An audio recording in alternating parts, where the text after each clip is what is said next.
European Union finance officials will discuss Greece's intractable debt crisis and the worsening situation in Italy, with the threat of contagion to the Eurozone's third largest economy growing. To discuss what has gone wrong in the Eurozone, we are joined on the line by Albrecht ritschl. He's a professor of economic history at the London School of Economics. Good afternoon, Professor. Thank you for joining us.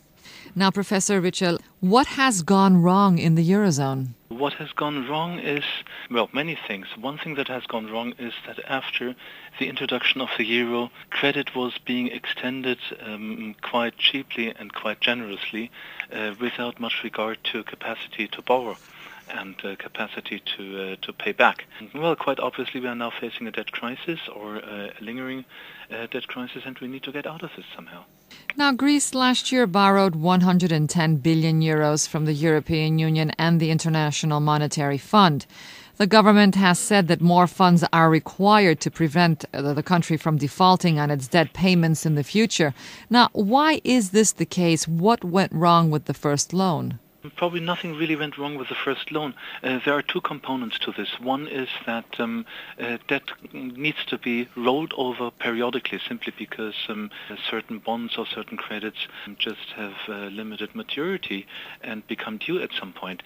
The other thing is that Greece's public budgets and Greece's borrowing have been and have become unsustainable, which means ever higher credits would be needed in order to finance all the expenditures. So Greece has been sitting in a debt trap for a while. Now, some experts have been saying that Greece will inevitably default at some point. Do you think that Greece should default instead of requesting a second loan? Let me predict what I think is going to happen. That's probably more interesting than my personal opinion.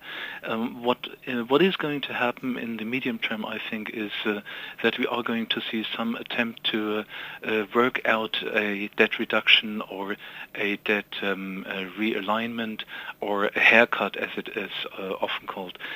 Greece should not default unilaterally, and this is something that we have seen quite rarely in history because it's seen as a very disruptive and confrontational step to take. Now, according to reports, worries have increased that Italy could be drawn into the debt crisis. Do you share these worries? It's hard to say. Quite clearly, Italy's position is a little bit precarious. The public sector deficits are not very high, let's say, if you compare them to Greece or to other places. But the amount of existing debt relative to national product is quite high, and that is a reason to worry. And yes, of course, there have been speculative attacks going on, and it might very well be that Italy is the next target. Now, in your opinion, Professor, what is the way out of this crisis? The way out of this crisis will at some point probably have to be that everybody involved will have to retreat to some mountain retreat or something like this for a weekend, for a conference, behind closed doors, with everybody having to give up their mobile phone at the entrance, and then during 48 or 72 hours they will have to work out some sort of a debt plan, and then Monday morning before markets open somebody needs to walk out to the press and tell them what the deal is. This has been done quite often in the past in many of these Latin American debt crises and whatever. It's not the end of the world. We don't need to reinvent the wheel.